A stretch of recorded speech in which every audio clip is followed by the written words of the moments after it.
Ahí vamos. Yo voy haciendo clic y vamos. Buenos dias. Good morning, everybody. My name is Gideon Blau. I'm with the Cleantech Hub here in Colombia. And today we are here with the founder of Virtualel, Carlos Soto. Carlos, good morning. How are Good you? morning, Gideon. I'm pretty good, thank you. Thanks for having me. Happy to be here. Awesome. Cool. Very good. So Carlos, he's part of one of the programs that we're currently running together with the UK Embassy, not only here in Colombia, but also in other countries here in the region, amongst others, Brazil, Chile, Argentina, Mexico, and even in the Caribbean.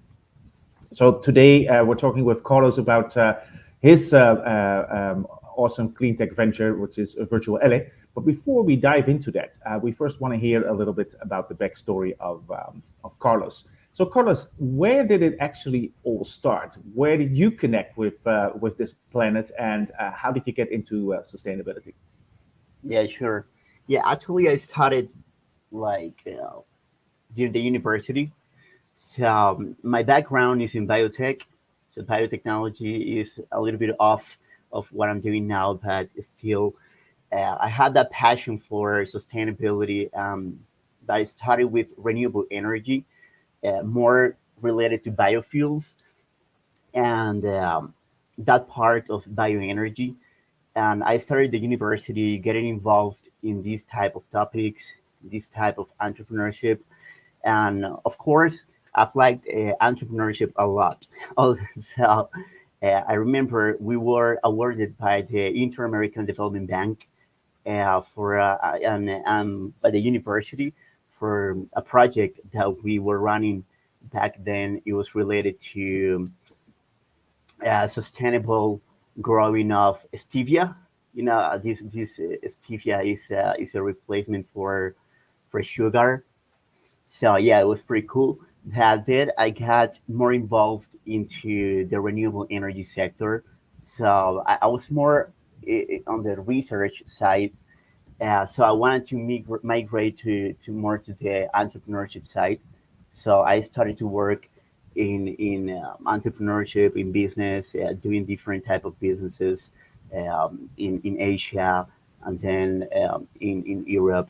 So it's how I got involved into all these entrepreneurship and all this kind of stuff and this world that is absolutely exciting. And yeah, finally, I just after my masters, that it was involved, and I did my master's degree in renewable energy, bioenergy, and sustainability. So I started to get my hands on the industry and more like starting to create technologies. And anyway, so that's how I got there. And yeah, finally I'm here. I'm back in Colombia with this startup on this project that was born maybe 2 years ago or Hmm. so. Yeah. So yeah, this is how I got here. So I'm pretty happy because I like businesses, and I also like sustainability. So Yeah. I'm doing both. So it's pretty cool because I can get benefits from doing businesses and also the benefit from making an impact on the environment. But of course, creating value, economic value along the way. So I think Yeah. that's pretty important for any sustainable project or any project related to sustainability. It's important to be quite attractive from the economic and financial point of view for Hmm. investors and Yeah. all the stakeholders involved. So yeah, that's basically Yeah. a summary up about my. Very good. No, Carlos, and one of the things is we talked about it offline just now for a second. Uh, I mean, you have your degree in biotech, right? So you could work at any, I don't know, for example, a pharmaceutical or a petrochemical industry, and then you decided, no, I'm not doing that. Leave all the good jobs on the side. I'm going to start my own business focusing on sustainability, right? So it's starting your own business, which is already challenging, and you're making it double challenging because you want to focus on sustainability. And I'd like to use the quote that Elon Musk oftentimes talks about when he says, when he talks about startups, he says, well, it's like staring into the abyss while chewing glass. Oh yeah. And so tell us a little bit about that, because leaving a high paid job on the side and then decide, okay, I want to be entrepreneur. How is that? How does that feel? Yeah, absolutely. Yeah, when I was like, I mean, before I came back to Colombia, I was in the UK, and I was working. I was doing an office job. It was related to the field because I was working promoting inward investments into the UK, Spain, and Latin America Hmm. for basically for energy infrastructure projects and also bioenergy and renewable energy infrastructure projects. Yeah, so at that time, I remember the government, that was like 2015, the beginning of 2015, first quarter, the government passed this law for renewable energy. So I was like, okay, what to do? I want to stay here. Hmm. Maybe I want to go back to Colombia. So I think that was the main driver for taking the decision. I feel like, Hmm. okay, the regulatory framework Yeah. and the foundations for starting a business are being laid out. So Yeah. that's a great opportunity to go Yeah. back there. So I packed my suitcase, emptied my bank account, and just came back to Colombia and started this journey. So yeah, it was. I mean, I'm not regretting about the decision. Of course, when you are, I mean, you have a job and you have a job in a great country, in a place where working gives you some advantages. Yeah. Um, so yeah, it's a little bit of a tough decision, Yeah. but at the end, is going to have some rewards are going to come out of that. So yeah, this basically I took the step forward, and yeah, I'm here. And after maybe 4 or 5 years, I'm definitely not. I haven't regretted about the decision that I Yeah. took a couple of years ago. So Yeah. Yeah. um, yeah, it's I mean, just hop into it. It's Yeah. okay. Yeah. It's, Very good. you're not gonna Yeah, and die. that's most part of the challenging. Well, you now have to jump into the abyss and not only stare at it, but you have to do it. So Yeah. yeah, no, I fully agree. Um, so let's talk a little bit about how you, because I think it's because of your background. You did a master's also in sustainability and clean energy. Where did you come up with the idea that formed the basis of Virtualel? Um, Let me think about it. I think we started with because I have another company. I'm on a startup. Is this startup is in the bioenergy sector. We work with biogas and with Hmm. organic waste, and basically we were looking for a solution because like all this biogas infrastructure is quite capital intensive. Hmm. So we were looking for ways to reduce the operational costs of these plants. Yeah. A great part of the total operational costs of these plants are related to uh, all the part of monitoring and controlling and all these parts that are involved in the biogas production process. So basically, what we did it was we went out to the market and we said, okay, we need to um, automatize these plants. So how we Yeah. do that? So we dive into all the IoT technology, artificial intelligence, and then we found out that there was a great opportunity for applying that technology Hmm. and those things that we have developed to another part or another component of the electricity and the energy businesses that Yeah. is basically the part of consumption Yeah. and management of energy. So we were like, okay, let's try to do something there. Yeah. Let's try to find which problems do we have there, and Yeah. what can we do with this technology. So that is basically how we ended up Yeah. applying this technology to a part. So we say there's a great opportunity here. So on the part on the bioenergy side, Yeah, this is a bit of a very capital intensive businesses. Hmm. So we're, I mean, we're moving slowly there. We're still moving. We have like two small plants, Yeah, and they work perfectly. But on this side, we're moving more like better and faster, yeah, because with this technology, it's more plug and play. yeah, It doesn't require so much capex, yeah, or land or another things like bioenergy businesses are also influenced by regulations in yeah, terms of environmental impacts and licenses. So yeah, that's how we got to found Virtualel, yeah, and now we're moving like super fast, and that's great, yeah, because yeah. the Awesome. rate of adoption and development is being great. And so far we're also, I mean, we already have one technology on the market, and we have two more technologies that we are currently under development, and Yeah, we are at the development stage, or I think it's TLR 7, yeah, TLR 6 or 7. yeah, So yeah, we're moving forward, and we're doing yeah, really quickly, and we're pretty happy yeah. about that. Yeah, Awesome. Awesome, Carlos. No, and one other thing, what I think is, I mean, you're in a space where maybe not in Colombia, but let's say in Europe and also in the States, there's a lot of, well, there's a number of these solutions, let's say behind the meter solutions, where you try to have an impact on the consumption habits of the consumers.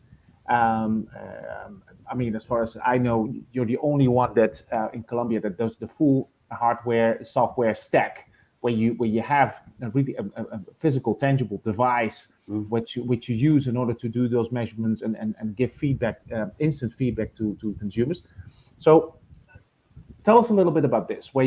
How does your solution impact the consumer behavior? yeah, sure. I think because the government is doing a great job laying the framework for all this market to develop. So the market is quite active, and we can see some other companies are getting into the ring. but that's pretty cool. I mean, like there's more competition coming in, so that's great for the industry and for innovation. But the points like here, yeah, we try to combine. There is a huge challenge for for improving energy consumption on the end of the like with small users, such as small shops, this the so-called corner shops. There's a huge challenge for these type of users, and also residential users that have energy consumption per capita that is very low. So when you try to implement or to set up some technologies for improving the energy efficiency of these users is a huge challenge, because you need to make it financially viable, and you also need to engage the customer into this process. So it's quite challenging. So what we're doing is combining um, customer behavior with automation. So we're trying to make automation that is financially viable and scalable at this level with these users. Because yeah, for sure. I mean, like if you see energy efficiency technologies like remote technologies that are involved with IoT, AI are quite popular now. But if Yeah, you see it for large commercial consumers or industrials, that's I mean, yeah, I mean, like that's been deployed successfully. yeah, But with small users, and I'm talking about mhm, Latin America, Colombia, the US, and Europe, yeah, it's yeah, still been a huge challenge to yeah, make this financially viable, and that in the way that it has a great impact on the system. You know, I mean, mhm, like you can do it with 100 people, 100 users, maybe 1,000 users, but if you want to like generate a huge impact on the whole system, I'm talking yeah, about the system, the electricity distribution, the yeah, transmission, generation. It has to do in scale. yeah, And so that's where the huge challenge comes globally. not only Yeah. in Colombia. So what we're doing now is basically trying to combine all these ways to make this possible, Yeah. from the financial point of view, from the technical point of view, and as I told you before, sometimes I mean, if you can manage the technical Yeah. part, it could be a pain in the head, but you can manage it. But yeah, and also you can manage some other things around that part. Yeah. But the behavior Yeah. of the user is quite complicated to Yeah. change it. Yeah. So Yeah. you Very you good. you, Yeah. you need to create not only a technology but also business model around that technology, Yeah. and based on incentives Yeah. or some economic benefits, or some maybe some more for people that care more about the environment and Yeah. sustainability. Give them a plus for changing the behavior, but changing behaviors are not easy. So this is hard work, Yeah. and yes, that's what we're working on, and we're Yeah. still working on. But our like the foundations for this technology, and how we're trying to make it scalable, um, and bring it to not only to developing countries but also to developed countries, Yeah. is taking the foundation, the customer, and how to change their behavior, and Yeah. of course making that like that match with Yeah. the technology, and how we develop financially and economically viable technologies that can be easily scaled up. Yeah. Okay. Very good. Now let's dive a little deeper here, because and let's pick an example for the listeners, so people understand how this actually works. I'll let you pick the type of client, but let's explain to the people on how you think you can change this behavior, and of course you have the data to show that it actually works. I mean, I know there's a lot of people skeptical about really changing the behavior, and that you see that skepticism everywhere. But I think you have the hard data to show that it actually works. Can you give us an example? Yeah, for example, we have like in the we have, of course, we have run some experimental, like at the beginning Yeah, of this project, experimental phase, then a pilot phase. We went through a commercial demo too. So yeah, we've been along quite a long way trying to validate this technology, and what we're offering, and our value proposition in the market. As yeah, sure. So basically, what we do is automatize one part. Like we take into consideration the assets. By assets, I mean the appliances. For example, in a home, you can find in Colombia an appliance. The appliance that has the most consumption of electricity is a refrigerator. So yeah, basically, if you can go and control and automatize that asset, that yeah, appliance, then you can have a great impact into the whole electricity consumption. Of course, there are huge challenges and barriers um, that you can find when you are trying to control an asset like a refrigerator that has a vital role in, for example, food conservation, and is like the center of a household. So when you have that, you have to be very careful in which way yeah, you are trying to. Well, I mean, the refrigerators are partially automatized. I mean, like they work in a very efficient way these days. yeah, So they have heating and cooling cycles. yeah, But this is just an example that how you can introduce a technology that is financially viable with an asset yeah, that has a great impact on the electricity consumption. Of course, if we yeah, go, so we try to automatize this, and we do it by going into detail, analyzing the data that you get for these assets. So we get data every second. So we get yeah, data every second, and based on this data, we run some AI, ML algorithms, and we've Yeah. been training this algorithm for more than a year and a half. Yeah. So yeah, I mean, like, it's great. All this data it can give you amazing insights about Yeah. the not only the technical behavior of the asset of the Yeah. appliance, but Yeah. also the behavior of the user. Yeah. So what we're doing is getting all kind of. So I was talking before about that there is a great challenge changing the behavior of the user, right? And also a great challenge doing the automation of the asset, Yeah. or the consumption of electricity. So Yeah. basically here, what you can get is both. Partially, you can get partially one part and another part, but you can get. I mean, if we combine some great models on customers' behavior, that so we can attack that part from the behavior. I'm sorry, behavioral changes in Yeah. consumption, and we also attack that part related to automation. So we Yeah. can combine them both, and basically what we have is an incentive based program. So we say, okay, you're being part of this program, and you can get an incentive for making it better. I mean, like, for and doing nothing is not disruptive. So their comfort is not disrupted, Yeah. and that's pretty good because the users usually say like, okay, I'm gonna get an alert that I have to turn down my refrigerator, or maybe Yeah. turn off the lights. Yeah. That'll be quite hard for keeping this customer engaged. Yeah.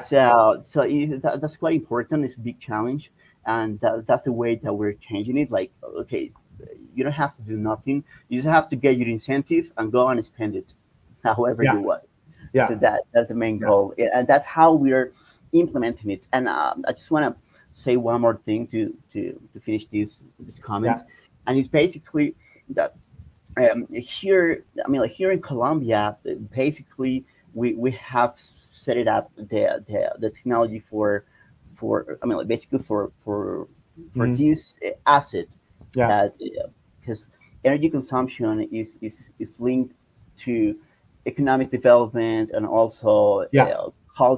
cultural habits, Yeah. and all this part. So, for example, if you go down in Latin America and South America, you will find, of course, countries like Uruguay, Yeah. Chile, and Argentina, that they have seasons. They have Yeah.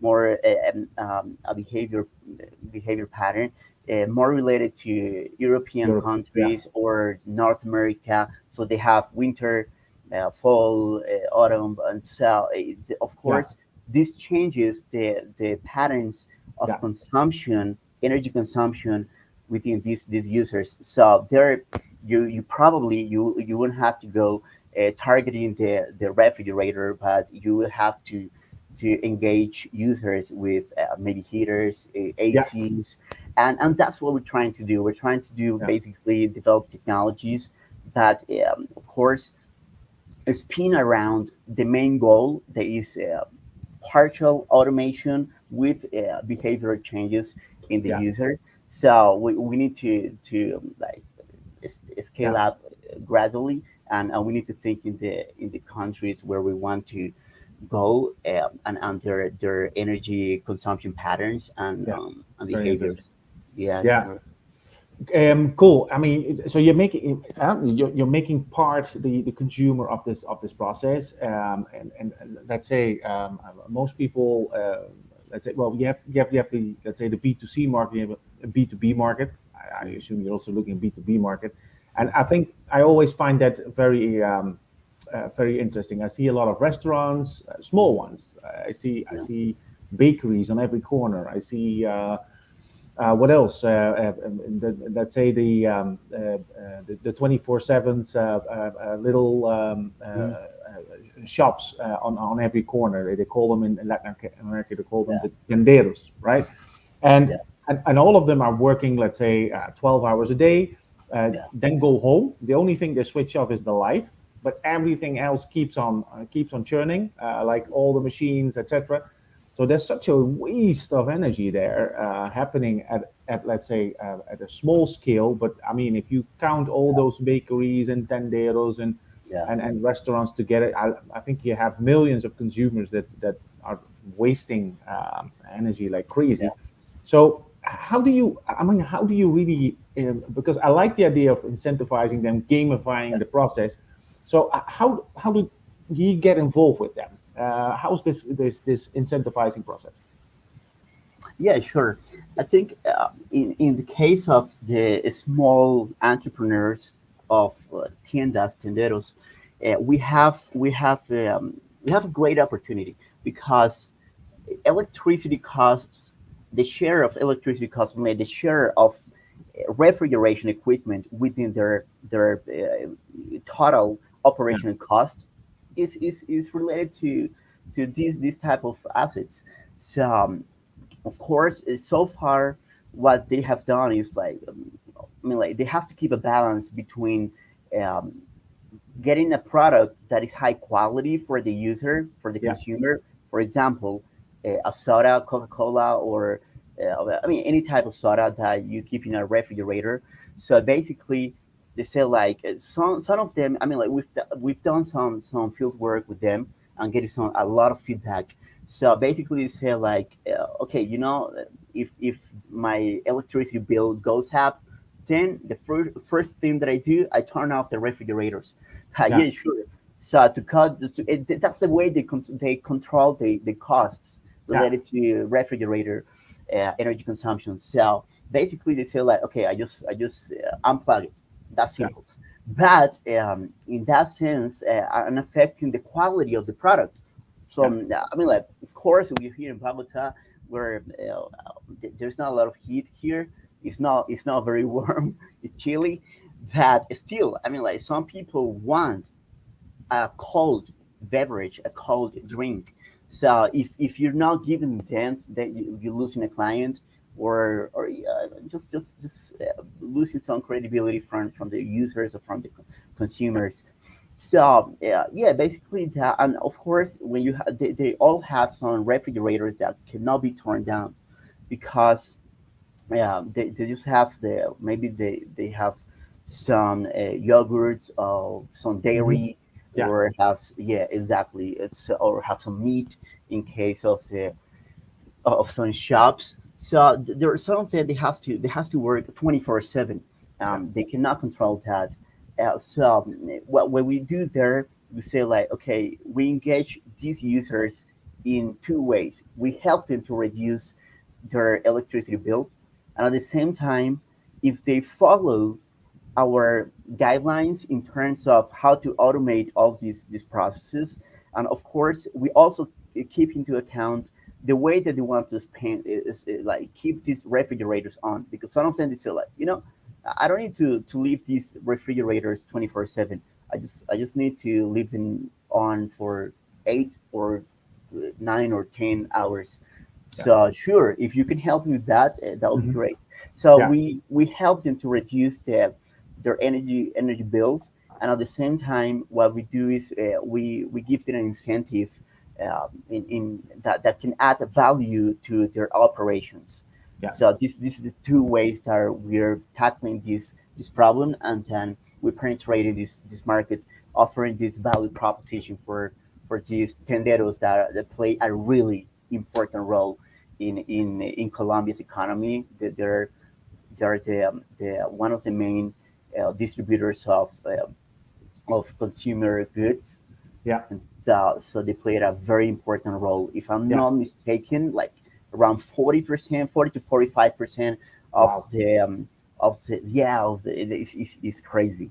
It's wow, unbelievable. They play a very important role. So yeah, the local governments also try to take care of these entrepreneurs, because they're also bringing value to households, because they interact directly yeah, with households. And that's another part that we're connecting in our model, yeah, that we're connecting at the community level. We're connecting yeah, people at the community level, and yeah, at the community level it means that you have to involve all the stakeholders that Hmm. that are playing in these dynamics for Yeah, like between user, consumer, trader, and that would be yeah, corner shop. It plays a very important role in these dynamics and yeah, in this the way they interact with each yeah. other. And yeah, basically, Yeah, that's. I mean, I think that is a very exciting market. It's like it's almost like mobility, right? You see a lot of these apps right now for logistics where they connect drivers with freight. And it's yeah, also a highly dispersed market where most of the drivers have their own truck, and you yeah, would think that it's a concentrated market. There was a couple of guys that own 1,000 or mhm, 5,000 trucks, but that's not the case. yeah, You talk about let's say a consumer goods getting to consumers, and it's also highly dispersed that like millions of tenderos take care of 40% of the market. That's a crazy number, right? Yeah. yeah, And yeah. how do you That's get to them, with energy efficiency? okay. That's a pretty good question, Yeah, yeah, because that's part of the core strategy. If I mean, yeah, like, you have to set up this right strategy to yeah, increase the way to use your resources. yeah, Mostly, we're talking about we're startup, so we need to take care yeah, of our resources, not going and wasting resources on something yeah, that doesn't work. So yeah, basically, currently we are contacting the shops directly. yeah. So we have a couple people that goes store for store to store. TAT, that type of model is called in Spanish Hmm. TAT, Hmm. and basically we're using that like distribution model and how we reach these tenderos. TAT Talking means about that. tienda tienda, or what does it mean? Yeah, yeah, yeah. Okay, okay, very good. Tienda, Yeah, tienda. okay. So, we have here, but of course we're working on setting up some alliances, Yeah, so we can speed up that process and maybe take advantage of some distribution channels or infrastructure that is already working. Yeah, I mean, like, every time a company wants to maximize or increase their efficiency in the use of resources.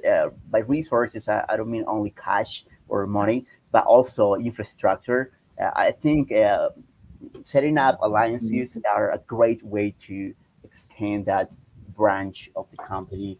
Like, if you want to have a bigger reach and at the same time keeping your resources used in a very efficient way. So yeah, yeah, we are exploring more alliances, yeah, and we're working on that. But meanwhile, we just have setting up a strategy where we're visiting them, and we are just connecting them, understanding their problems, because that's a very important part. yeah, Um, from this, I mean, like, some of them, they just don't care about the getting energy efficiency in the place, but they care more yeah, about some other issues and some other headaches that yeah, they have that we can help them to fix.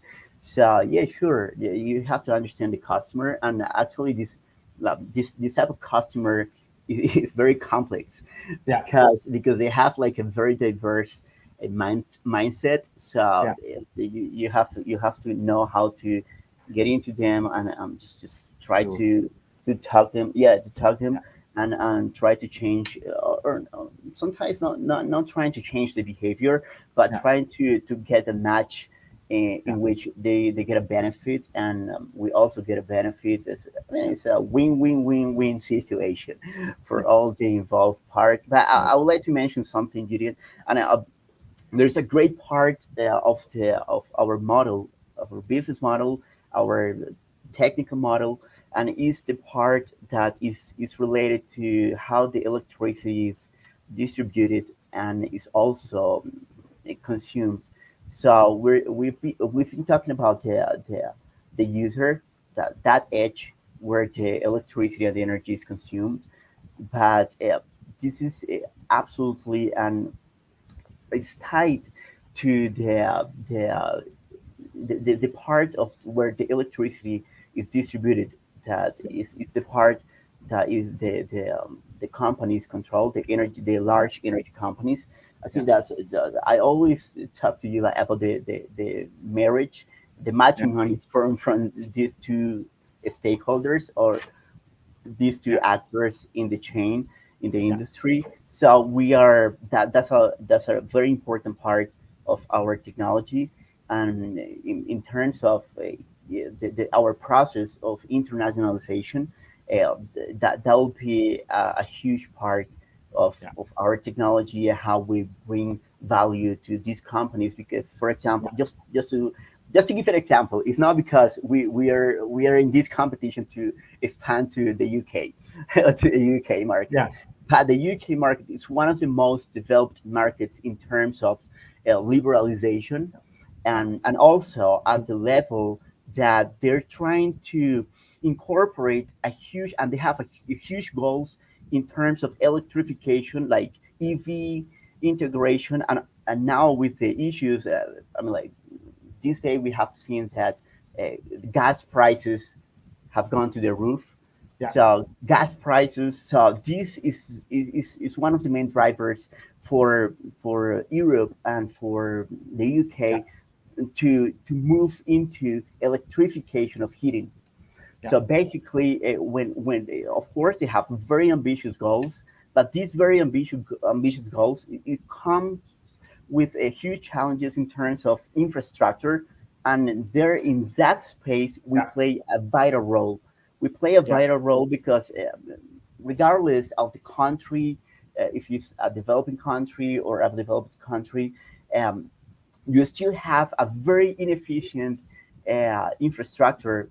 I'm talking about the grid, the electricity grid. So basically, what we need to, I mean, all countries, regardless if they're developing countries or developed countries, they're working on making the grid like smarter.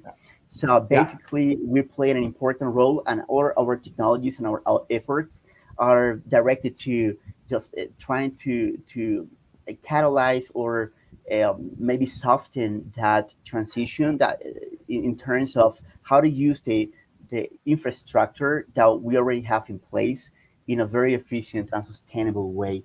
So Yeah. that's where we're heading to. Yeah. Awesome. Awesome. Well, Carlos, we already are way past our time, but I want to thank you very much for our chat. I think it was awesome. I think it's awesome what you guys are doing. There's a I really can see where your niche is with in highly dispersed markets where large, let's say, fast moving consumer goods players need to have a better control on what's happening downstream. They actually don't know what's happening downstream, especially in liberalized markets. You mentioned UK, but I would say in Latin America, there's many of those markets as well where it's very dispersed. Yeah. You need to get better control on your carbon footprint, and the only way is you need to understand what's happening at that level downstream, and you need to have the right way to incentivize these people to help reduce their energy consumption. So it's a very interesting product. Of course, I knew it already from last year. Hopefully, Yeah. more people will see it now. Thank you very much, Carlos, for being here today with us. Thanks, Gideon. It was nice being here talking to you for the second time, and share with you the progress that we've made in the last year. So it's pretty cool. Very good. Okay. We want to thank everybody to tuned in today for joining us. We're going to be here again tomorrow, same time, same place, with another entrepreneur working on clean tech innovation here from, in this case, it's going to be Colombia again. And want to say thanks to everybody and enjoy the rest of your day.